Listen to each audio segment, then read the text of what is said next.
नमस्कार मित्रों, हमारी चैनल में तमारू स्वागत है। मित्रों, राजस्थान में सगीरा साथ यौन शोषण केस में आजीवन कैद की सजा भोगवी रहेला आशाराम ने मोड़ी रात्रे जोधपुर एम्स में दाखल करवामां आव्या छे। तेमने छातीमां दुखावानी फरियाद साथे दाखल करवामां आव्या छे। आशाराम ने 3 दिवस पहला छातीमां दुखावो थयो हतो, जे बाद तेमने होस्पिटल लई जवामां आव्या हता, परंतु तपास बाद तेमने परत मोकली देवामां आव्या हता। गुरुवारे रात्रे लगभग 1 वागे तेमनी तबियत बगड़ता तेमने दाखल करवामां आव्या हता।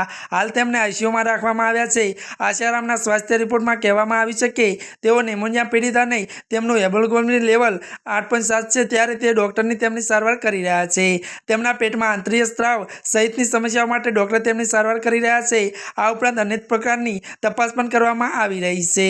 आशाराम संस्थाना सत्तावार हेन्डल परथी लोकोने भीड़ न करवा विनंती करवामां आवी छे, जेथी सारवारमां कोई मुश्केली न पड़े। त्यारे तेमने वधु सारवार माटे मुंबई जवानी परवानगी मांगी हती, परंतु तेमने परवानगी मળી न हती। त्यारे मित्रों आजना माटे आटલું જ। અમારી ચેનલમાં મિત્રો જો તમે નવા હોય તો અમારી ચેનલને મિત્રો તમે લાઇક, શેર અને સબસ્ક્રાઇબ કરી દેજો। ધન્યવાદ।